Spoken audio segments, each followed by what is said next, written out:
Thank you all so much for being here. I'm very excited about this program. It's the first time we've had this exact topic, but we've kind of danced around a lot of this, and we'll be hearing from another speaker in just a moment. But I first want to welcome you. My name is Kim Porter. I'm the executive director of Be a Part of the Conversation. We've been around since 2011 and are just really grateful that you're with us on Zoom. We do have a lot of programs that are in person as well. But this allows us to meet with you from far and wide. Thank you very much to the Department of Drugs and Alcohol Services of Chester County for helping to fund this program this evening. We are recording this, but I want to assure you that your names, the video, the image of you, all of that, if you do share something later in the program, your voice, none of that will be part of the finished product. We are recording this, but when we post it on YouTube, anything that anyone else besides the presenter shares will not be visible at all or audible. So we do love to hear from you though. So I encourage you to ask questions later on. We'll get to that at the end of our presentations. There will be a survey that comes up at the end, and I will ask you be very grateful to you for taking that survey because we really love to get your feedback. We have a number of programs coming up. We still have lots more to add to our calendar. It's still coming, but I hope you'll visit our calendar. I'll be sharing all these links in the chat in just a moment, by the way. We also have a YouTube channel that has more than 170 programs recorded. Even though we're recording tonight, again, I'm so glad that you're here live to ask us some questions. So please check out that YouTube channel though, because we do have a lot of great content on there if you're looking for a deep dive on a specific subject. We have some meetings that have been really, they've certainly been transformative in my life. I'm the parent of somebody in recovery from substance use disorder. These are support group meetings that take place throughout the region, both in person and virtually. So it doesn't even have to be in the region. If it's virtual, obviously you can join from anywhere, which is why we have so many that are on Zoom. We've got 22 meetings every week. About half of those are taking place in person and the rest are on Zoom. 3 of those Zoom meetings are specifically for parents of adolescents and young adults. So we really recognize that this is a population that has its own set of challenges, some less challenging, some more challenging, but at least you're with folks who really understand where you are in life with raising a teen or young adult. So please check those out. Those parents of teens and young adults take place on Tuesdays, Wednesdays, and Thursdays. And you just click on any of these buttons to get details about those specific meetings, link for Zoom, address for in-person. We also have a family recovery course. This is a 3-part course that is peer-led. It is completely free to attend, as are these programs, as are the parent partnership meetings. This course has really been very successful, I have to tell you. It's been so many people have commented on how transformative this was for them and their family. This is not a prevention program. This is an opportunity for families who have been impacted directly by substance use. So son or daughter, any age, who is struggling with substance use or has struggling with substance use, this is a course for you. And again, no charge to attend. In a little while, I'll be very happy to introduce you to Kara Schwartz. I'm going to be starting us off with some foundational information first, but I just want you to know that you're going to be hearing from someone who is highly qualified to be talking to you all tonight, particularly in this adolescent and young adult field. So what I want to get started with is just a little bit of foundational information. We had a lot of advanced questions, and thank you to everyone who sent those in ahead of time. Not only were many of the questions about substance use, specifically vaping, nicotine, cannabis, all of this. Those were a lot of your questions, but also we know this from parents, educators, and clinicians who work with teens and young adults that this is pervasive and it's really, really disconcerting. And it is really happening in concert with anxiety, the gravitation toward these substances as a way to relieve anxiety, but happens to be even exacerbating things. We'll talk more about that in a moment. And, if you've ever been on one of our programs where we're talking about young people, you've seen this slide. I'm going to ask you to watch it again because it's everything when we're talking about young people. We know that if we use substances before we're 18 years old, we have a 1 in 4 chance of having a problem with substances in life. If we wait until we're over the age of 21, that risk is dramatically reduced to 1 in 25. This truly is everything. And when you look at the reasons that people are more vulnerable to substance use, the largest contributing factor would be genetics. That makes up 40 to 60% of our risk for having a problem with substance use. Another piece of this is psychosocial emotional. So mental health challenges, things like depression, anxiety, ADHD, trauma also comes into play here. And also the environment. So where the young person is living, the community, the friend group in the home, and so forth. And all of this again is elevated by the age of the onset of use. Really does make us so much more vulnerable when we start using any kind of substance early on. So let's just talk a little bit about nicotine, because that was one of the questions that came up.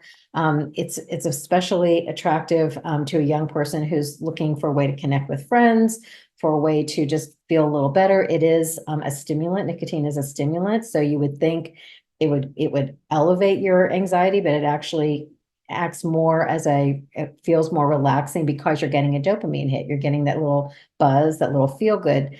So it increases dopamine and impacts serotonin levels. So we know that you tend to feel more calm and relaxed, even though it is a stimulant. And this feeling lasts a very short time. So dosing regularly often comes along with this, which gets a whole lot easier when you look at what people are using these days, right?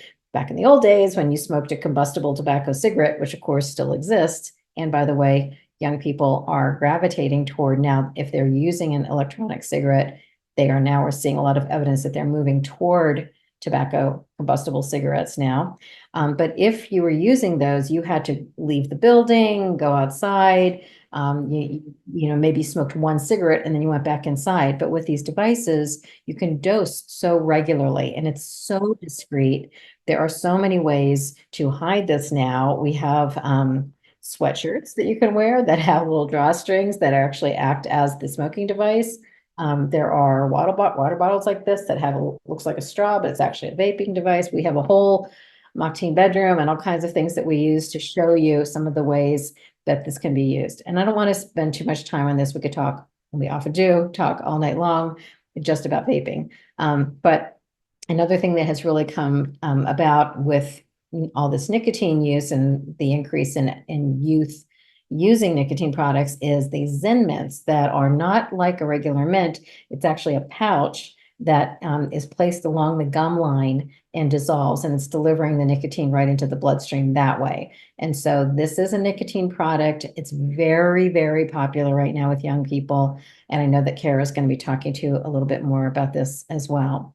Unfortunately, what we're seeing is with young people who are using nicotine products, especially e-cigarettes, they are much more likely to gravitate toward cannabis.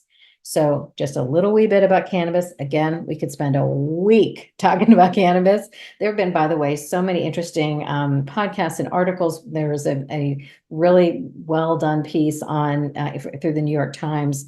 Megan Toohey and two other journalists wrote a beautiful piece about some of the risks surrounding today's cannabis. There's also a 4-part series on Freakonomics that's about cannabis today and kind of more about the industry and culture around it, but very interesting. We're learning a lot.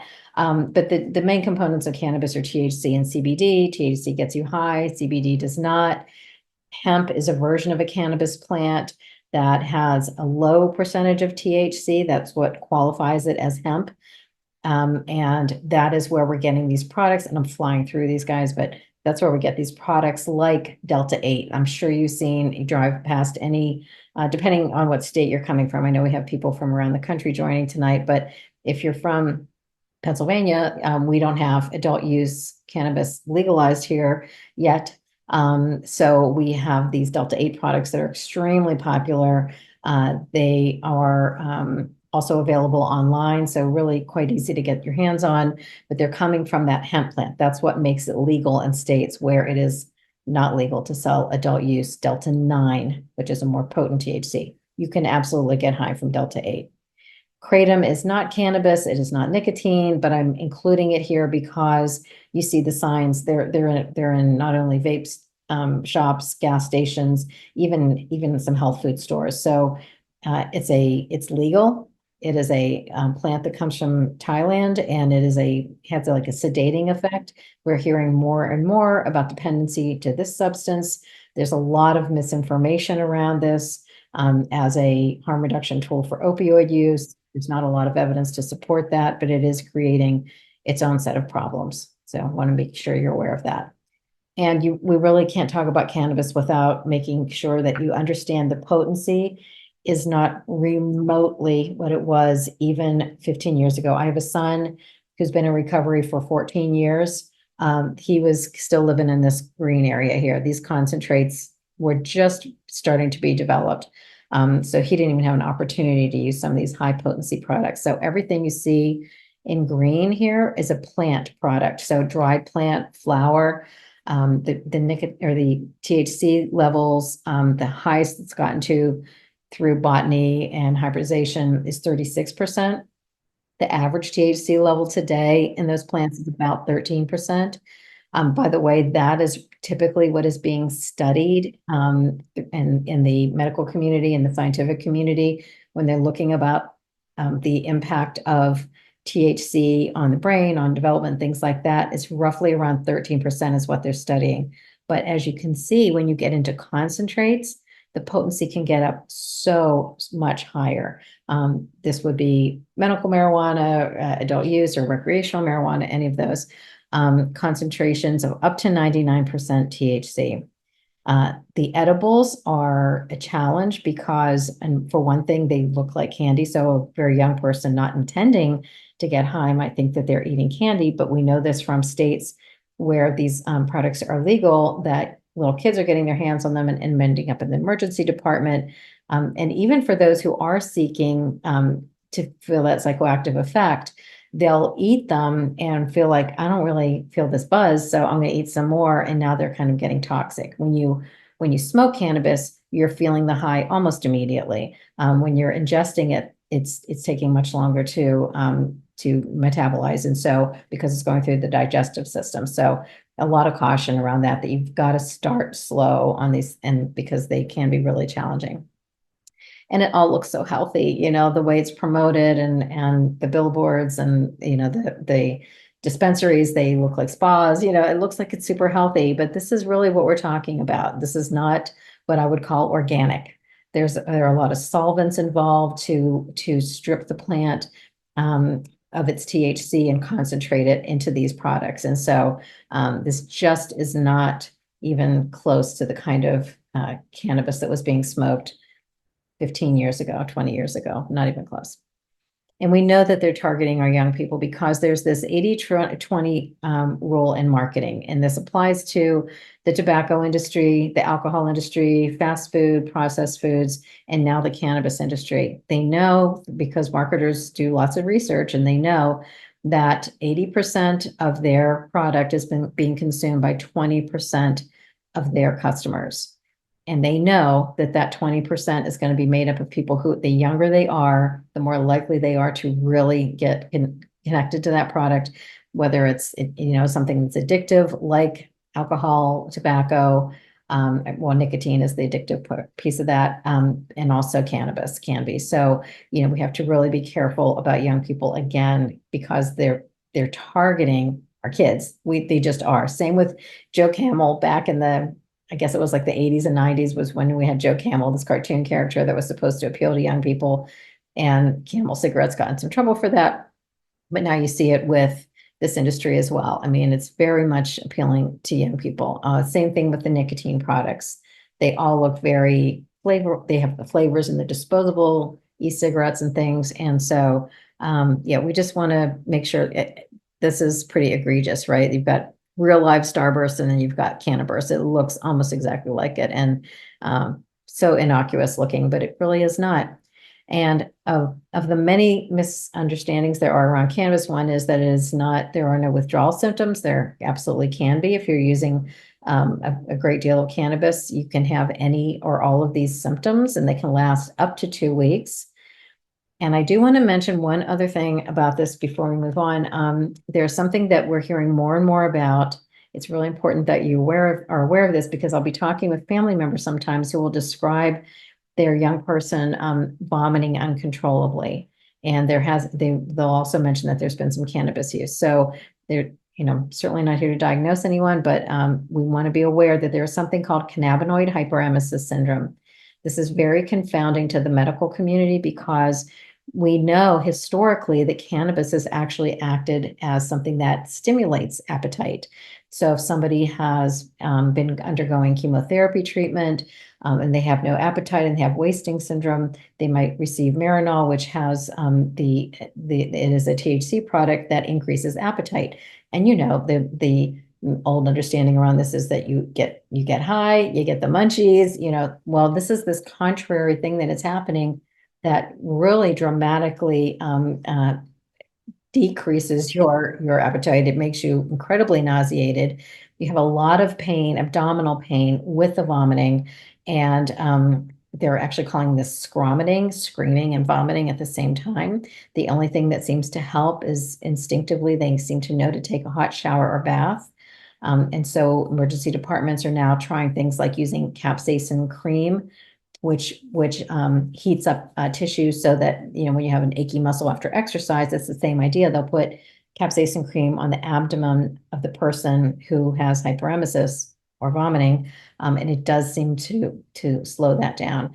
And as we said, it takes up to 2 weeks to stop having the symptoms of withdrawal, and this could be the case with CHS as well. It can take quite a while for this to dissipate, and this has a lot of complications attached to it, such as dehydration and things like that. So I just want to get us going here, and I'll tell you that we have some follow-up information for you. I went really quickly through that. We have lots more information on our website about vaping and about cannabis. Specifically, we had some questions about people who want to stop vaping. So I thought I'd just share with you that on that vaping page, and I'll put these links in the chat, you click on this Quit Smoking Vaping Now, and you'll find all these different websites where you can go to learn more about how to stop smoking, stop vaping. All right, now I get to introduce Kara Schwartz to you. I'm so excited that she's here. Kara Schwartz is a behavioral health therapist at Mainline Health Miramont Outpatient Center. In her role, Kara provides individual and group therapy, level of care assessments, psychoeducational lectures, crisis intervention, case management services, and treatment and discharge planning.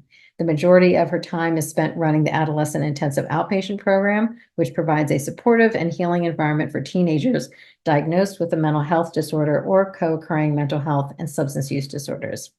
I'm also very proud to say that Kara was previously our communications manager at Be a Part of the Conversation. So so happy to introduce you all to our friend Kara. And by the way, we're also joined by Judy Hirsch, who's our Director of Community Engagement. Judy's here too. Awesome. Thank you so much, Kim. I'm really happy to be here as a, previous employee of Be Part of the Conversation. I'm a huge fan of the work that Kim and Judy and their team do, both in the prevention space and also in the family recovery and support space as well. So if you will all bear with me, I am going to share my screen, and I will also take this time to let you know that I have a dog who is 9 pounds, but believes that he is the security guard for my home. So you might hear him bark. And if you do, I apologize. And let me get us going. All right, adjust this here. All right. Kim, would you mind unmuting and letting me know if you can see this all right? Yes, ma'am. Looks perfect. Great. Just make sure we're optimized. Okay.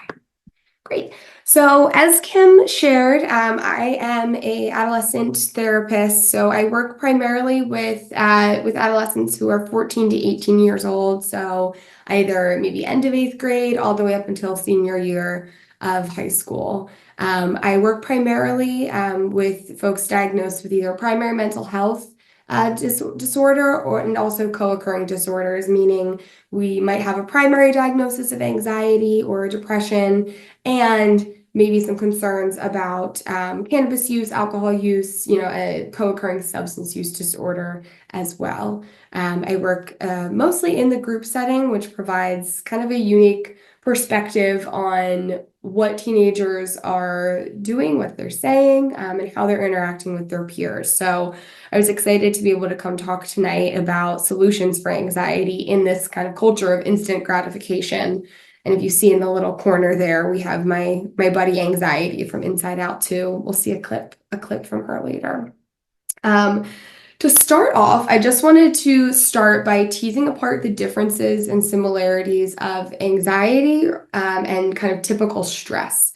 And I want to do this for a few reasons. One of them being that while diagnoses are really important when it comes to guiding treatment and giving kids language to describe what it is that's going on with them, I also believe that whether your child or the teenager in your life is experiencing symptoms of an anxiety disorder, a diagnosed anxiety disorder, or maybe experiencing developmentally appropriate stress, right? Stress that we've all experienced.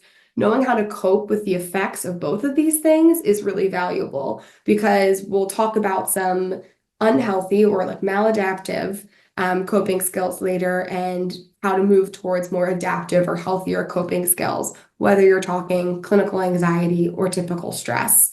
So knowing the difference can be helpful for parents who might be unsure whether it might also be helpful whether you need to loop in professional help or if this is something that we can model and explore with our kids on our own. So over at the typical stress side, we have caused by an external stressor. So stress that I see in the kids I work with is we have a big exam coming up. Whenever the keystones are coming up, we always have some stress there.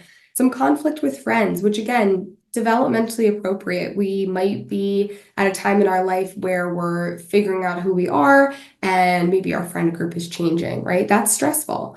Some of our older teens might be applying to college or applying to a trade school or looking at kind of what comes next for them after this time in their life.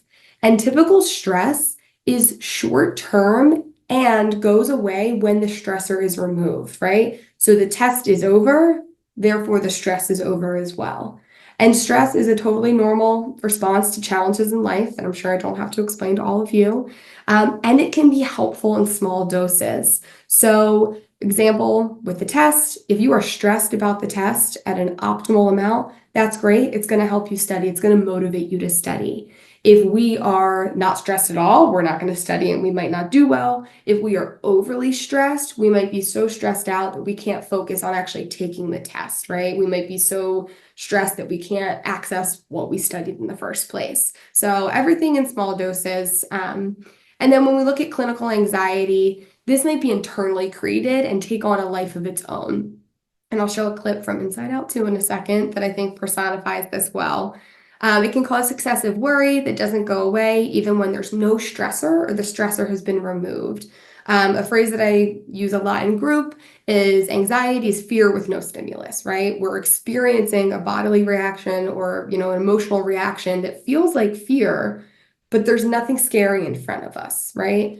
And this may interfere with how your child lives their life. It might impact their social life, their grades, their extracurriculars, their family dynamic.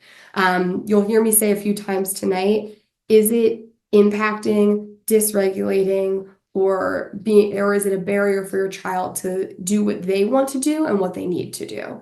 And the similarities here are they're both emotional responses and the symptoms can look really, really similar. In the teens I see, a lot of fatigue, low motivation, difficulty concentrating, irritability is a big one, and poor sleep. So talking a little bit about how anxiety takes on a life of its own, I could not present about anxiety without showcasing this character from Inside Out 2. If you are not familiar with Inside Out 1, all of these little characters live inside Riley, who's the main character, in her brain, and they, I'm not going to do the whole movie for you, but basically, she has all these basic emotions, and it shows how they interact with each other to have her be who she is in the real world.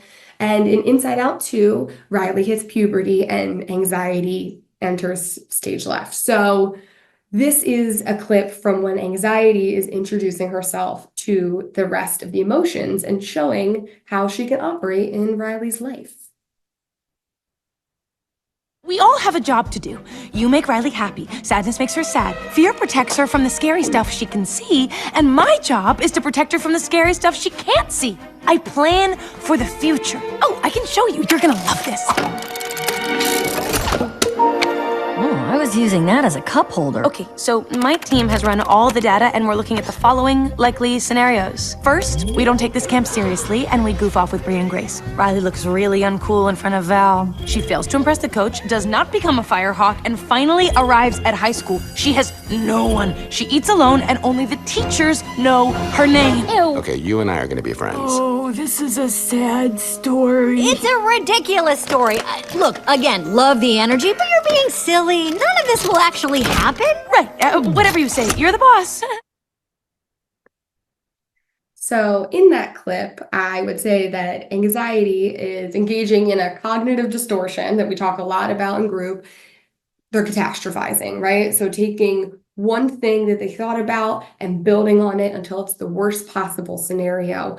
And you see Joy, who's the blue-haired gal, in there actually using a bit of coping, right? So challenging that thought, that negative thought. This is how anxiety shows up a lot for the teenagers that I work with. And it's all in the context of the state of anxiety, the state of the stressors that kids are under, and this kind of culture of instant gratification. So what is the state of anxiety in today's adolescent population? Well, 1 in 4 teens are affected by an anxiety disorder. And we know a few things about this. So anxiety disorders can differ by the situations or stressors that induce them, but they share features such as excessive anxiety and worry that causes significant impairment in the child's life. So this can look like not being able to participate in school. Maybe we are avoiding school. Maybe we are refusing school. Maybe we are withdrawing from friend groups. Maybe we are withdrawing from like what we're doing at home, or like losing interest in things that used to bring us joy, right? And we also know that teenage girls are actually twice as likely to report symptoms consistent with an anxiety disorder. And then teens who identify as part of the LGBTQIA community are even more likely to endorse these symptoms. And this type of impairment that I'm talking about could also look like excessive perfectionism that impacts your child's ability to complete tasks or get work done. It could be panic attacks that occur in school or while getting ready for school. It can look like sort of like a functional freeze sometimes, where your teenager might be standing there and you're really wondering, like, what are they doing? What are they thinking? Why can't they hurry up and get ready? That might be them experiencing anxiety. Different for every kid, of course. And maybe ruminating or overthinking about what other people think of them or about the future. And the list can go on and on, but those are just a few examples that have come up for the teens that I've worked with recently. And adolescents today are impacted by a variety of stressors and challenges because adolescence is stressful. At this age, your child's brain is maturing. They're looking for anything to develop independence and autonomy. They're supposed to be differentiating from their family, from their parents, from their caregivers, and that can obviously cause some conflict. And they're exploring their identity. So they're trying to figure out what makes them different, what makes them unique, while simultaneously attempting or feeling this really strong desire in so many ways to fit in and conform to expectations. And those expectations can be from parents, from adults at school, from trying to fit in with peers, or just, generally trying to fit in somewhere, because that sense of belongingness is really, really important in this developmental period for your child. And this is all in the context of the general stressors that we're all facing as humans, right? We fear about the future. We fear for the state of the world. We might be having possible conflict or hardship at home. And our general culture of instant gratification is also something to consider, because this culture that adolescents are being raised in, they tend to seek this instant and usually short-term relief of uncomfortable feelings or situations.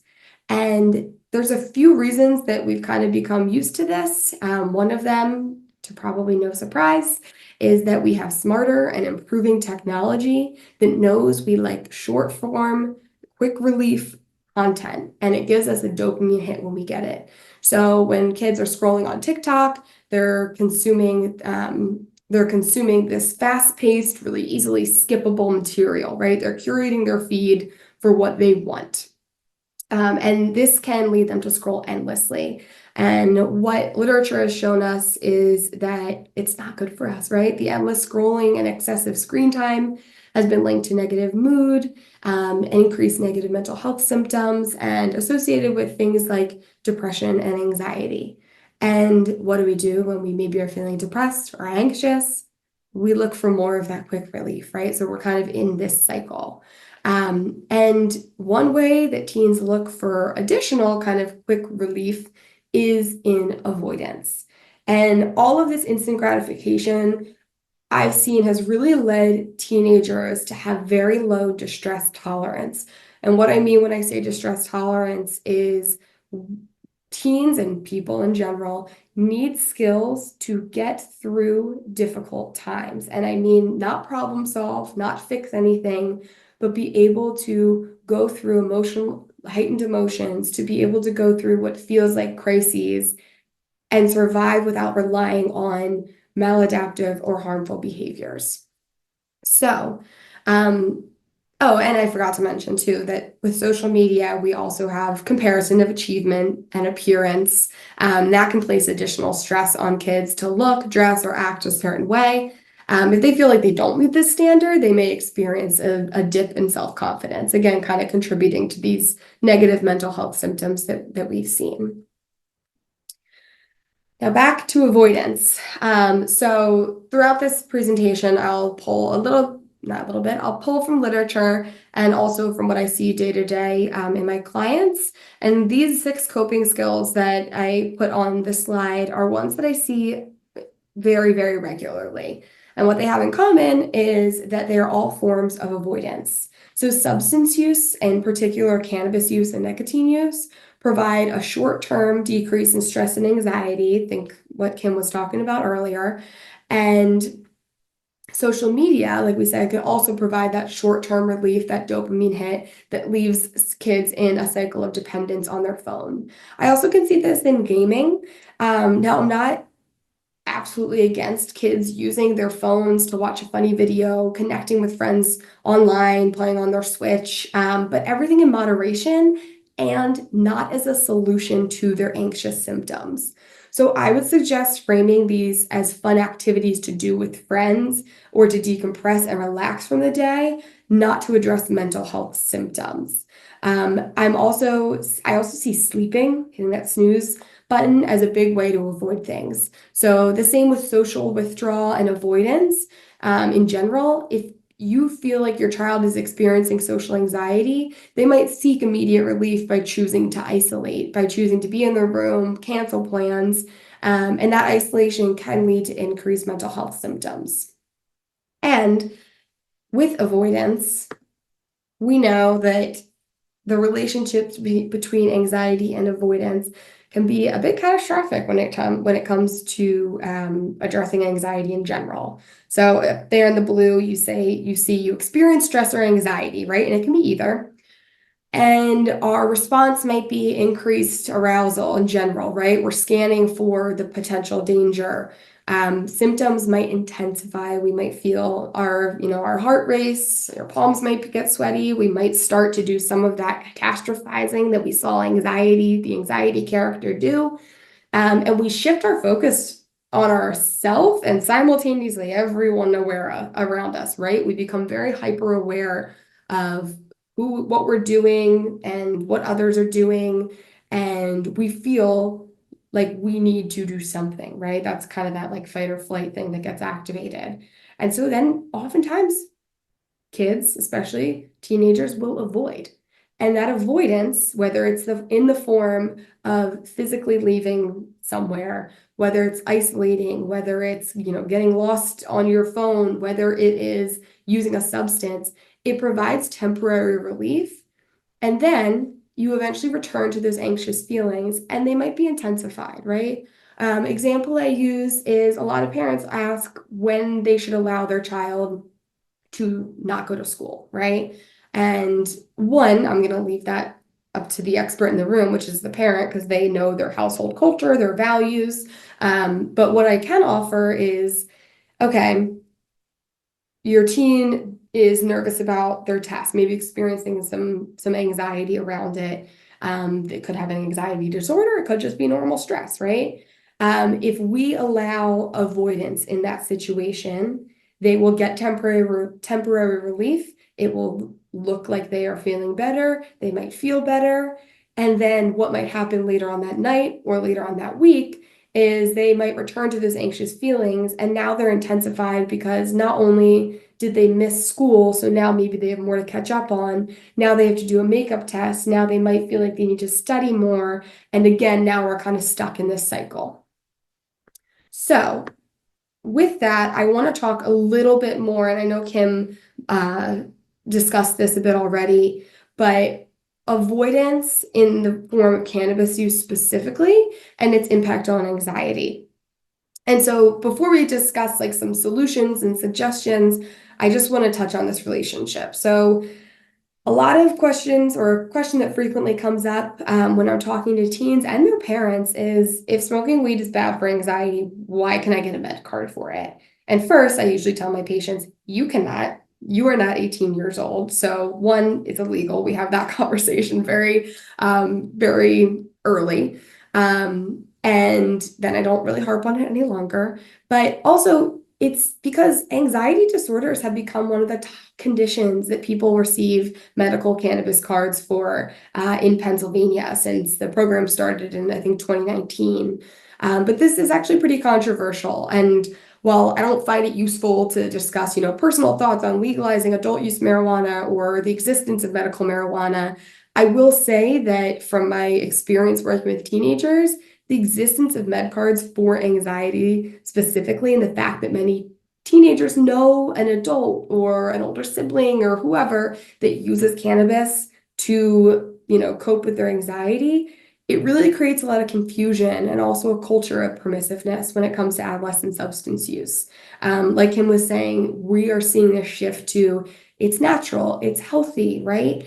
And I'm not going to go toe to toe with people on that, but at the same time, why are we relying on this quick fix, this quick relief that at the end of the day is not going to have any long-term benefits for your anxiety? So something I stress to parents and kids alike is, one, medical marijuana, not for anyone under the age of 18. I'm not here to demonize it, but I am here to question what other strategies we can be supporting and encouraging that aren't avoidance, right? And that's for a few reasons, because like Kim said, short-term effects of using cannabis, depending on the type of cannabis you're using, you're probably going to chill out, right? If you're feeling anxious. Some people might experience heightened anxiety, but most kids who aren't using it tell me they're using it because it offers relief. It offers avoidance. They might feel like it's helpful for their anxiety, helpful for their sleep, or helpful for stimulating their appetite. But with long-term use, as Kim pointed out, we see the opposite. It's been linked to a range of mental health problems such as depression and social anxiety. It can negatively impact teenager sleep. And as Kim mentioned, people who use substances early on in their adolescence are more likely to develop an addiction or substance use disorder in adulthood. And that risk increases with the frequency of use as well. I can't say how many times a teenager has said, but it helps me sleep. And I'll kind of look back, and then I'll look at my notes, and I'm like, okay, I just wanted to make sure because you haven't had good sleep for the past 2 months, right? And you may have been using cannabis. So sometimes it's just helpful to have someone to reflect with them about how this is actually helping them and if it actually is helping them. And I know we had some questions about nicotine and anxiety as well. So like cannabis, the impact of nicotine can be kind of paradoxical. It can offer immediate relief from stress and symptoms of anxiety, but when used long term, it can increase anxiety. And if you're trying to quit nicotine, the withdrawals from it can actually induce depressive symptoms as well. So a lot of the kids I see, they come in, they're probably using both nicotine and cannabis. And it is very, very difficult for them to receive and engage in mental health care if their nicotine or cannabis use is the primary concern. Because when we experience withdrawal from both of these substances, it increases our mental health symptoms. So it's kind of hard to get kids back to baseline. And that's sometimes when I suggest that we treat the substance use disorders as the primary concern.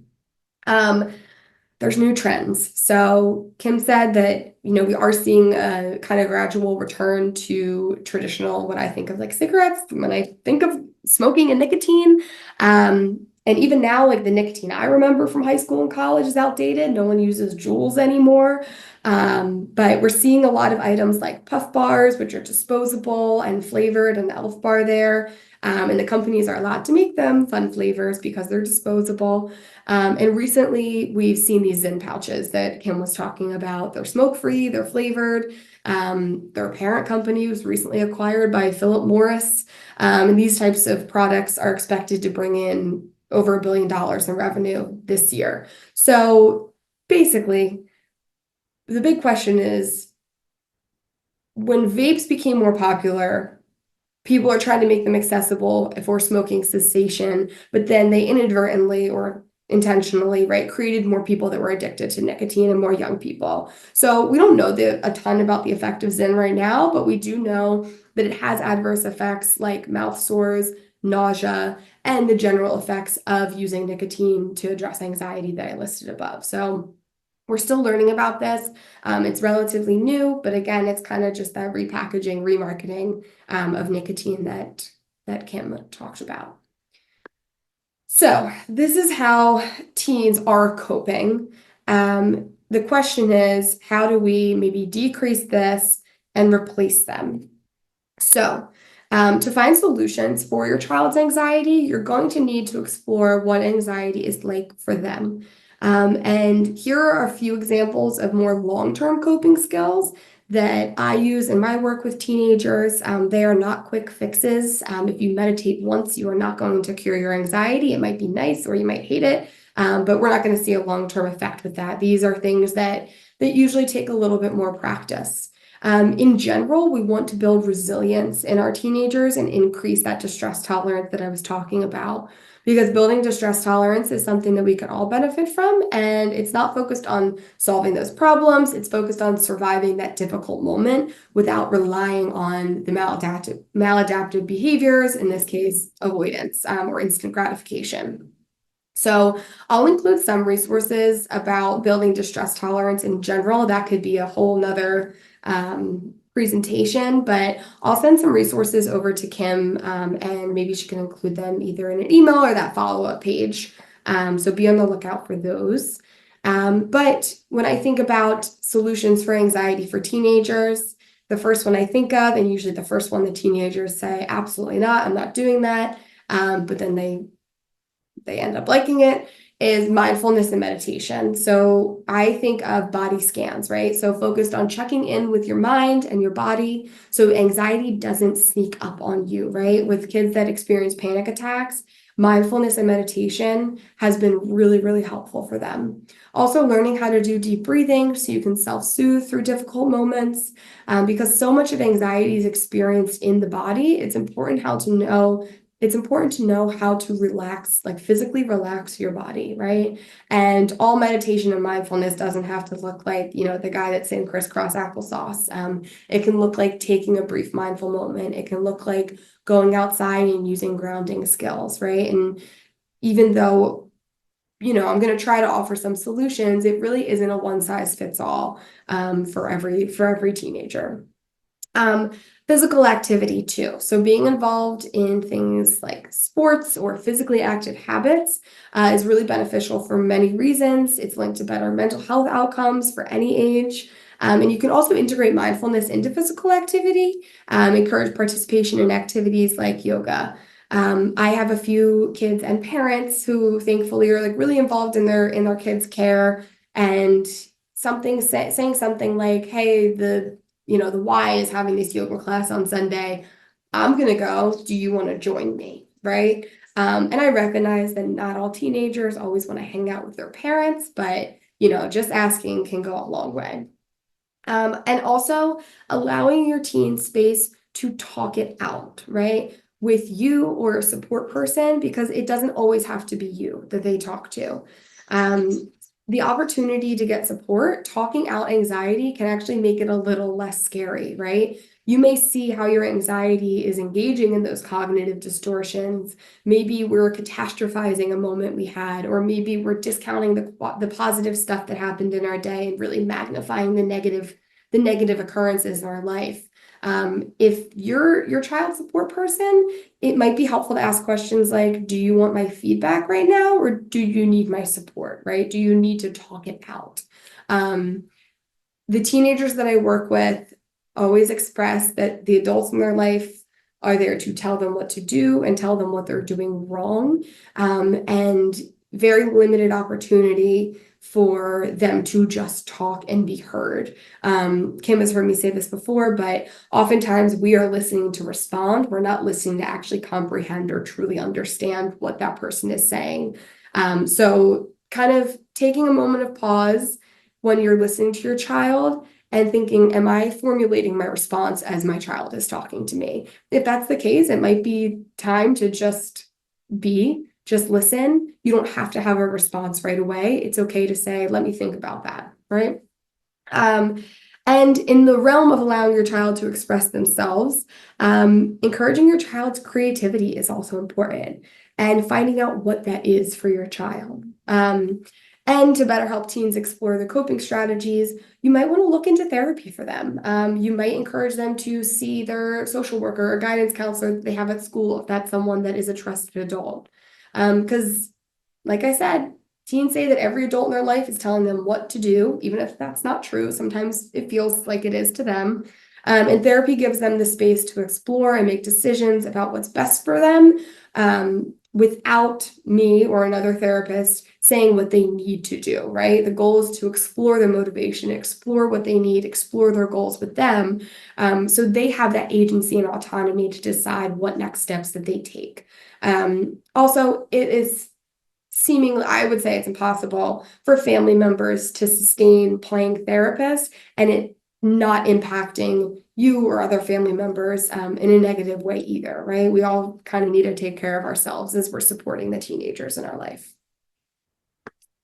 So with this, we are focused on adjusting the cycle.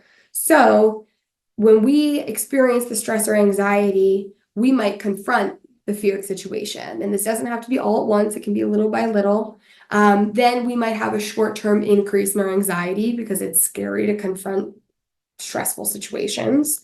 But then maybe with those coping skills that we've been practicing, we maybe deal, right? We have that moment of stress, we have that moment of anxiety, and we successfully get through it without avoiding, without, I could say like melting down, right?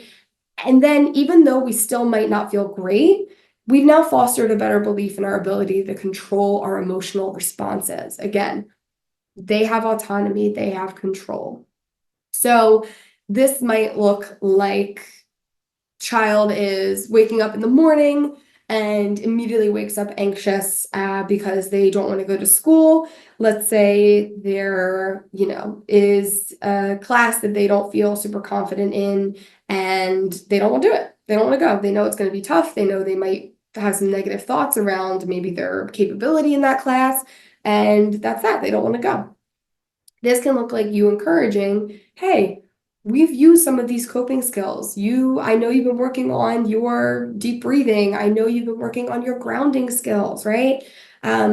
I'm going to hold this boundary, and I would like you to go to school knowing that you have options, right? Creating a safety plan for school for your child could also be really helpful, and I will send that to Kim as well, as a little outline.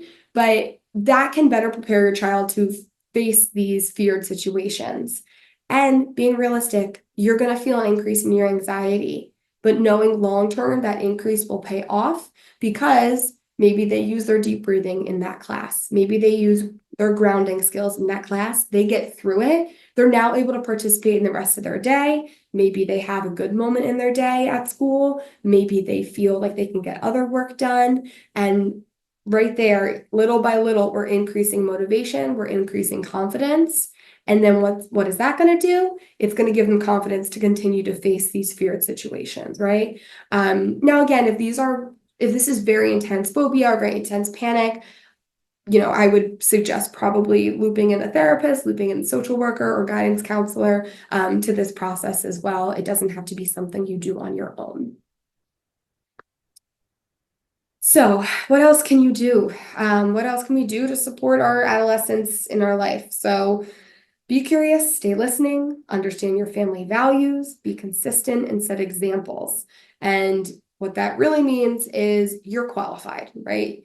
As we discussed, your child is in a pretty wild development stage in their life. They might be seeking independence and autonomy. And depending on your relationship with your child, that might be granted, right? They might have showcased that they are capable of making some of their own decisions. They're capable of kind of starting to differentiate and create this life outside of the family, just the immediate family structure. But maintaining your role as the guide and the parent is incredibly important. Exploring and understanding your family values and being clear with your boundaries. What happens if your child, if you find out that your child is using substances? What happens if they come to you and tell you that they are, or that their friend is, or that their sibling is? What will your response be if your child comes to you and shares that they need mental health support, right? Are you ready to listen? And are you ready to respond, not immediately react? And what happens if your child says that they can't go to school because they're anxious, right? Having these discussions ahead of time with your partner, your co-parent, other adults in the household, and your child can be really, really beneficial, because when a child is confused around how to access support, when a child is confused about boundaries, that just leads to confusion and anxiety in general. And if we know anything about anxiety, we know that uncertainty fuels anxiety, and we're capable of dealing with that. And friction and conflict is normal. You're not going to always be popular with your child. I'm not always popular with the teens I work with. So consider your own distress tolerance. Are you able to tolerate the conflict for long-term payoff of healthy family values and boundaries and mental health for your child? And a helpful question that I often ask and therapists often ask is, what is the function of this behavior? If you are concerned about something that your child is doing, instead of automatically labeling it as a bad behavior or something, labeling good or bad behaviors, explore the function of it, right? How is this behavior helpful to you? This can be really useful if you're exploring your child's substance use, right? Hey, how I feel about this. We set that boundary that I'm not okay with, you using substances, and it makes me concerned for you, right? I'm curious what you're getting from it, right? Because that might lead to a conversation about how your child is having difficulty fitting in with their friend group. Maybe their friend group is doing this, right? Maybe they're having difficulty with their anxiety, and they know from just the culture, from someone that they met and talked to, that, hey, smoking a little weed helps with anxiety, right? And maybe they need some compassionate education about that, right? You are the guide, you are the adult, you are qualified to have these conversations with your child. So exploring what the function of the behavior is before vilifying the behavior can be really, really beneficial. And also remember that you are not alone. It's okay to ask for help. It's okay to ask for support. If you think that your child might be experiencing a mental health challenge or crisis, or maybe you suspect that your child might be dependent on a substance, have a substance use disorder, or be in a form of active addiction, you can reach out to the school, to your primary care physician, to a therapist. There is no one size fits all solution for every single child. But for all of you that are on this program right now, it means that you are eager to learn how to support them. So I thank you for being here for that. So I think that is pretty much all that I have prepared slide-wise. But I want to kind of bounce it back to Kim. I will stop sharing my screen just to see any thoughts from Kim or Judy on any of that, anything I missed as I was going through, and then perhaps opening it up to some questions from the folks that are here tonight. Thank you so much, Kara. That was fantastic. I think you covered a lot. I know that we framed this around adolescents and young adults, but I appreciated one of the questions that came in ahead of time, and I believe this participant is here this evening. So the question was about an adult, a 31-year-old actually loved one who smokes cannabis daily. How do we convince this person who we care about that it's not good for them?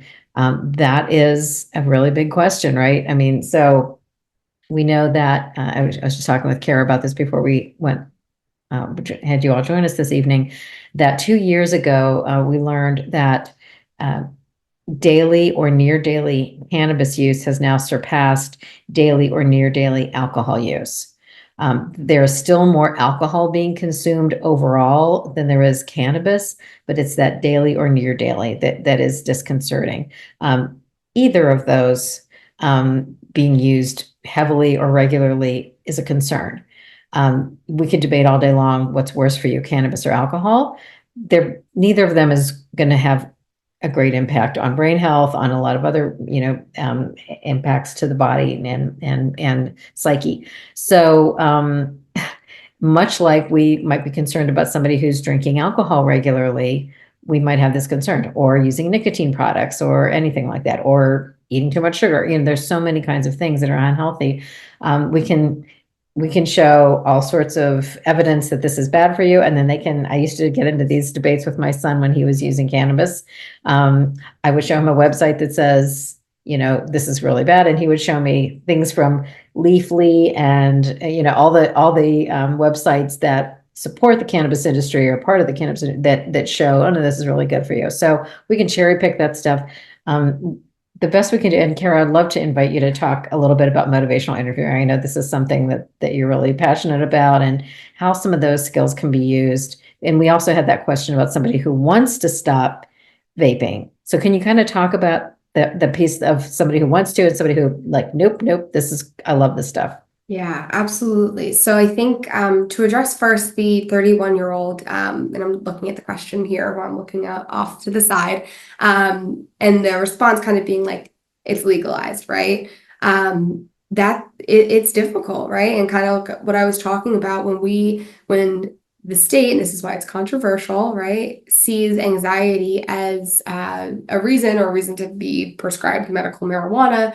It's really difficult to have these conversations, especially when we feel like we can see the negative impact that it's having on our loved one, and they either cannot or are not able to yet see that impact. So when we think about motivational interviewing, which is at its core just a style of communication and a style of engaging people, whether they're clients or loved ones, in conversations around how to basically cease unhealthy habits, right? So we are looking at stages of change. And I know I keep saying I'm going to put it in the follow-up, but I will put this in the follow-up too. What it sounds like for that 31-year-old is that they are in a stage of what we call pre-contemplation, maybe in contemplation, where they are not able to recognize that this is something that impacts them. And I don't know this person, obviously, like I said, it's not a one size fits all, but I would wonder for the person that asked this question, how is this impacting her, right? You say that it's not good for her health. What does that look like for her, right? And that's where that listening to listen and not respond or not tell can be really helpful, because if someone's in that pre-contemplation, meaning they haven't really recognized that the use is a problem, they're not going to hear all of the ways that it's unhealthy for you. They're not going to hear that, okay, well, it's legalized, but it's not really a solution for anxiety. They're not going to hear that. But what they will notice is if you hear them, right? Exploring what the function of that behavior is for her. It sounds like it is to, okay, so I don't know I'm looking at the question again. I'm not sure what the purpose is, but I have a new message here. Okay, so, right, so we might have to, sorry, I'm trying to manage the chat at the same, I'm trying to look at the chat. So we're looking at someone that is also relying on parents to financially support her as well. And that's incredibly difficult. And I will have Kim kind of address some of that as well, because I know things like protecting addiction are things that you can speak much better than I on. But when someone is in that pre-contemplation phase, we want to be looking out for what we call change talk. So change talk is things like, yeah, I smoke every day, and I know that I blow all my money on it, but it's legalized, whatever. I would be paying attention to, I blow all the money on it, right? Or I'm spending all my time on it, or my one friend that I used to hang out with, I don't hang out with anymore because they don't smoke, right? I would start kind of listening for that change talk and seeing if her motivation shifts at all. Also, if this is someone that is using daily, I might seek what more professional support could look like, right? People often don't, see cannabis use as something that has been under the umbrella of addiction. It absolutely is. Cannabis use disorder is real. There are support groups for it. There's Marathon. This is something that is very real. And if you have a concern about your child, I would suggest that you get some support for that. And I see something you just put in the chat, which we deal with so much, is her therapist thinks it's okay, right? And this is where we have to, she's an adult, so it can be difficult, but seek therapists that have training or specialize in substance use disorders, because just as the misinformation around cannabis is prevalent in the general population, it is also super prevalent among therapists, especially when it comes to young people, and in this culture of it's legalized, right? We can't compare alcohol and cannabis too much, and we can't argue which is worse, but I tend to ask, if you were coming home and you were drinking every single day, wouldn't you be concerned, right? Because that's something we're a little bit more used to. So yeah. And Kim, I don't know if you want to talk more about the parent role in all of this, especially with an adult child. Sure, yeah. We kind of faced this a little bit when my son went off to treatment, and it's a different scenario, but he was 21 at the time, and he wanted he was moving on to a sober living facility where they allowed smoking, and he was still smoking, and he wanted me to pick up his favorite tobacco, that he rolled his own cigarettes or something. And I went to his therapist and asked the question, should I do that? And as soon as I asked the question and saw the therapist's face, I was like, I think I know the answer. But he said, how do you feel about him smoking? And I said, I hate it. And he's like, why are you buying him his cigarettes?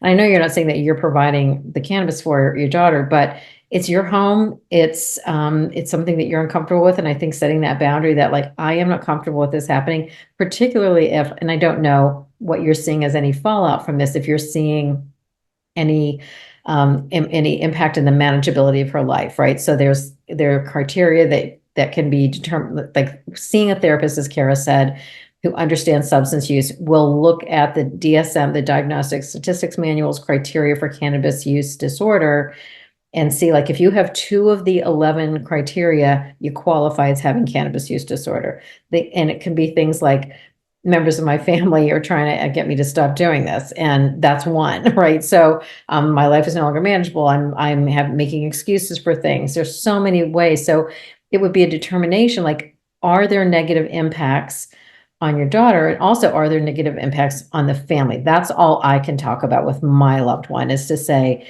here's how it's impacting me. So it's not okay with me. If you want to continue to live in my home, my house, not home, but my apartment, my house, whatever that is, then this is what needs to change, because I'm not comfortable. Our loved one can't argue with our comfort level. They can argue that, oh no, this helps me. I hear you saying that this helps you. It's not good for me to watch this happen. I can't watch this happen. And again, you would know certainly far better than I what the fallout is of, your daughter's use.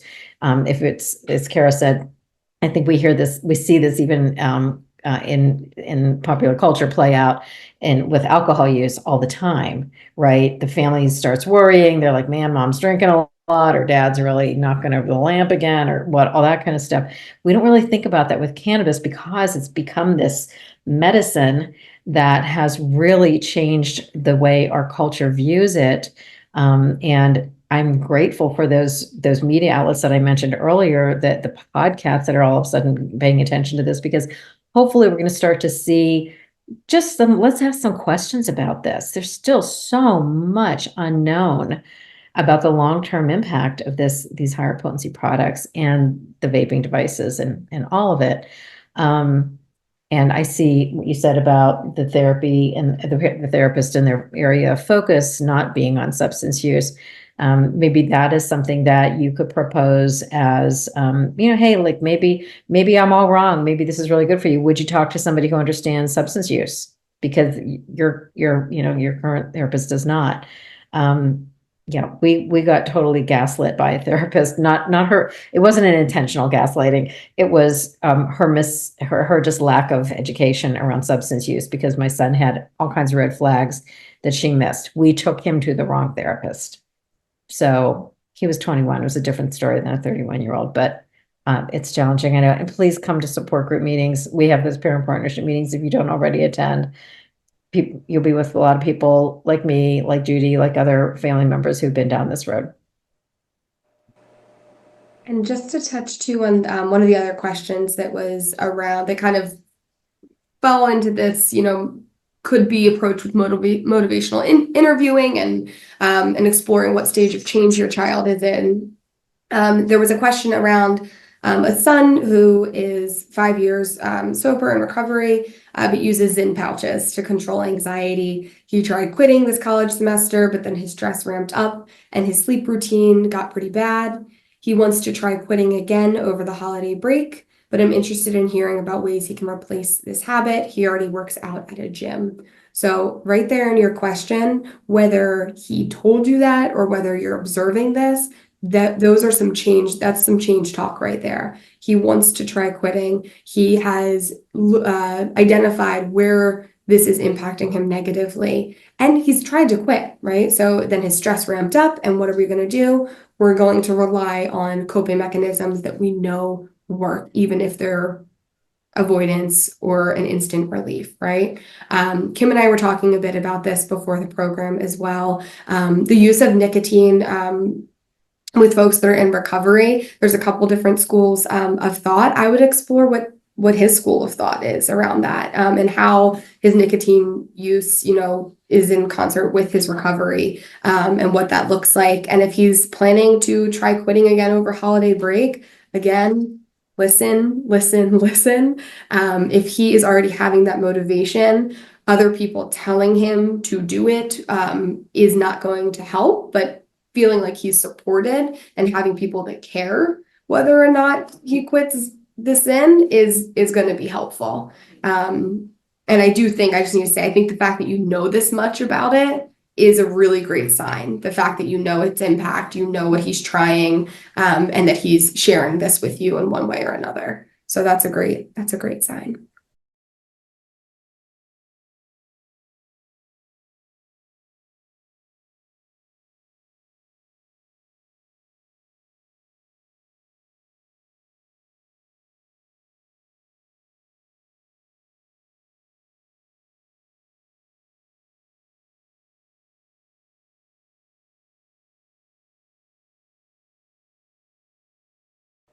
Thank you so much for sharing. I appreciate that.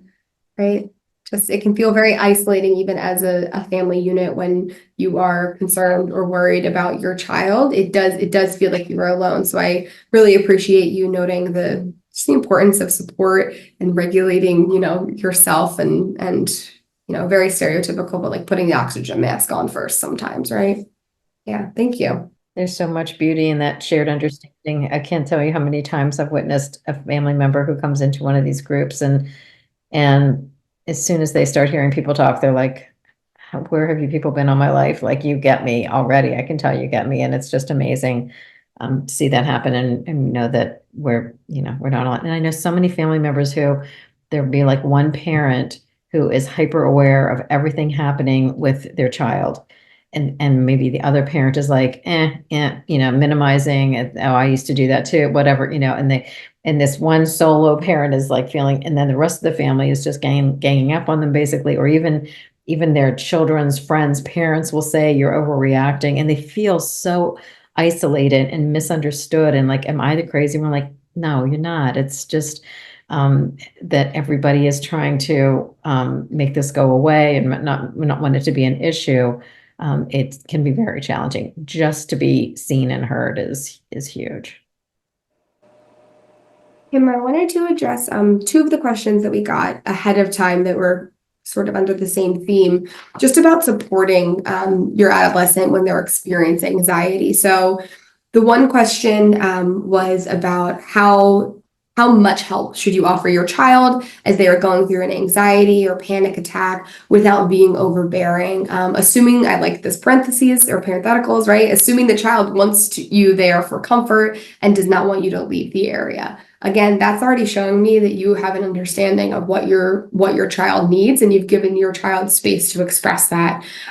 This is the type of conversation that I really suggest happens when the child is maybe feeling good, right? Is not experiencing that anxiety or that panic. We're not going to have productive conversations when someone is already heightened. At that point, we're just focused on getting through. They might have coping skills. You might try to help. It's kind of like whatever is working is working. But if we can have a conversation with the child ahead of time about exploring their coping skills, right? What has worked for you? If your child has a therapist and they work with the therapist, hey, what are some things that you and your therapist have been talking about, right? Saying like, I don't need to know what you talk about in there, but maybe what are the things that you're working on, the tools that you're taking home from therapy?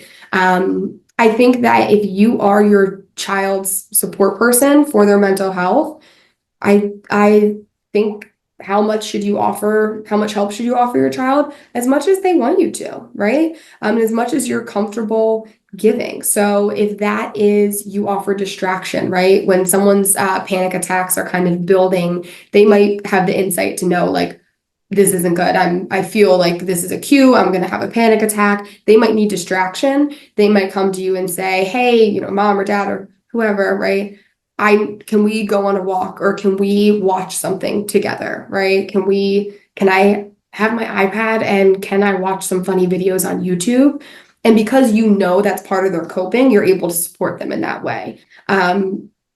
If your child is okay with it, I don't think there's too much support that you can give. Panic attacks are scary. They feel like you are dying sometimes. So being there to give support to your child is very important if they want you there.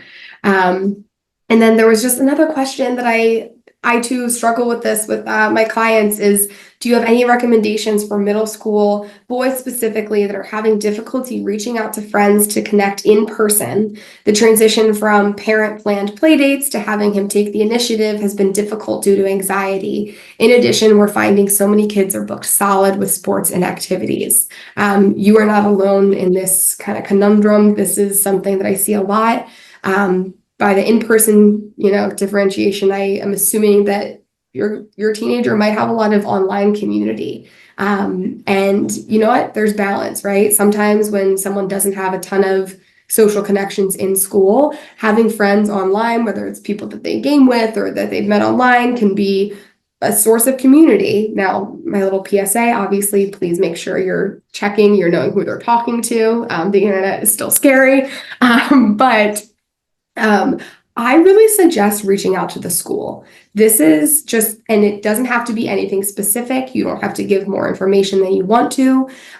Schools and school social workers and behavioral health specialists often have lists and lists of resources that I never knew existed. And like I said, you don't need to give a ton of detail, but you might find there's clubs that are based on your child's interests that aren't school clubs, but maybe area clubs that you didn't know about. And it also can look like, maybe you are starting to talk about this cycle of avoidance that we discussed with your child and how, hey, I know that you want to isolate. I know this anxiety is difficult for you. Are you willing to try this with me? And maybe having some conversations of like, this is what I'm anxious about. I'm going to try it too and kind of do it together. But again, not one size fits all. And if this is something that's impacting, his social functioning, that is again what I might recommend seeking some professional support. I also think the school social worker or behavioral health specialist could help in locating some good area resources for that too. Yeah, great thoughts. Appreciate that. Karen, I'm going to kind of put you on the spot and ask you if you have any thoughts about Jonathan Haidt's book, The Anxious Generation. Well, putting me on the spot. Sorry. I suggest that everyone reads it. I think that it's important to understand what the atmosphere and environment that our kids are in, right? And not just our kids, but us, right? So we look at everyone has their little ecosystems that they exist in, and they're all impacting each other. So I would highly recommend it. You are putting me on the spot, and it is 8:20, and I will be transparent that I'm tired, Kim. But I do highly recommend it for parents and for professionals in the area. But I know that Kim has thoughts on it, so I'm gonna bounce back to you. Well, yeah. I mean, I was all in, and then I just kind of started to hear some people say, look, we got to dial this back a little bit, that he's so if you haven't read The Anxious Generation, it's by Jonathan Haidt. He's previously, my favorite book before that was The Coddling of the American Mind, and he co-wrote that with Greg Lukianoff or something like that. So they're basically positing that we're underprotecting kids on social media, on the internet, basically, but we're overprotecting in real life, IRL, right? So that we're like setting up play dates for kids who are way older to make their own play dates and all that kind of stuff. So where's the balance for that? And there's also Jonathan Haidt in particular is really pushing for school systems to no longer allow cellular phones in mobile devices to be visible during the school day, that they get locked up, and they have like special phone lockers and all that kind of stuff, that he thinks that should be like universally adopted throughout our country. But whether or not that's a reality, I don't know. He makes a pretty strong case, showing a lot of evidence. But then I've heard some pushback that like we can't blame all anxiety. No. Right. COVID introduced school refusal in a whole new way and all kinds of things. Yeah. So there's no one easy answer to any of this, but it's very interesting way to think about it. I'm curious to see if there's going to end up being a big pendulum swing the other way, where kids have more autonomy. And we have programs that our friend Mike Blanche does a lot, called Kids Life Balance. We just did it couple weeks ago, and that's going to be recorded. I mean, that was recorded, but it'll be on our website, on our YouTube channel soon. It's not up yet, where he talks a lot about moderating. Like, we are here as advocates, advisors, consultants to our kids. The roles change as our kids mature. And the goal, of course, is that once they're hopefully ready to launch at some point, that they've now learned some skills to moderate some of this. Because just sitting down with our kids and saying, tell me how many hours you think you spend a day on this thing, and then like, oh, there's a way to look at that. Let's see how many. And often we're underestimating, probably any one of us is probably underestimating how many hours we spend looking at a screen. And for the most part, Kara, correct me if I'm wrong, but from what I hear from a lot of others is kids actually want to reduce their screen time. They don't love that they're spending so much time. Can you talk about like when you are with your clients, patients, and they don't have this with them when they're with you. Is that right? Or do they? So yeah, this is a great point, and something that, speaking of anxiety, right? When I was starting to work with teenagers, I was so afraid to ask them to put their phones in a basket or to put their phones down because I was anticipating the reaction. Because I know teenagers and adults alike are very, very attached. Mine's right here. I don't need it, but it's right there. So I felt anxious about that. I anticipated the response, and I know it was anxiety because, right, I made it up. It didn't happen. I got a few eye rolls, a few like, oh, well, let me text my friends that I'm not going to have my phone. Okay. And then when it came time, so my groups are pretty long. They're 3 hours and we have a break in between. On the break, I said, okay, everyone can grab their phone. And no one got their phone. They were engaged with each other, IRL, in real life. And afterwards, I remember the first group that I did this, they were like, oh, that was kind of nice, right?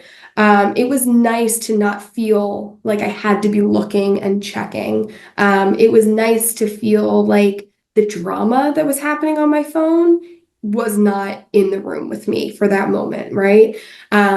So something that when we think about modeling and family values, I always really suggest that we have phone-free time. And it doesn't have to be hours at a time in the home. It can be as simple as dinner or tea before bedtime, and you're not going to be using your phone.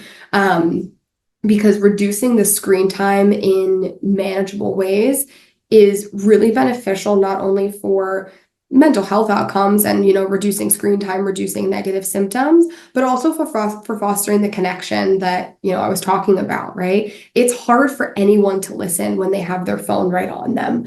And I am curious to see how phone and technology use policy in school kind of evolves in the coming years. Some people feel very anxious when they don't have their phone. Some parents feel very anxious when their child isn't allowed access to communicate with them during the school day. So we'll kind of have to see where it pans out. And yeah, I'm not sure. I think that, the classic therapist answer is like, it depends, right? Good answer. Yeah. We have a few minutes left. Does anyone have any other? Yes, I agree. It would have been nice if that book had come out years ago, many years ago in my case. I'm really lucky. My kids are in their 30s, so they weren't subjected. They're not tech native, as I've learned that term. They are tech immigrants as I am. Carrie, you're kind of right on the cusp, I think. Right on the cusp. I had a semi-smartphone in middle school, but didn't have an iPhone until later. And I'm thankful for that, but I'm still, as I said, it's right here. So Me too. I'm impacted. Yeah. Kara, really always great to be with you. And thanks, Judy. And thanks everybody for being here. Thank you, everyone. Have a good night.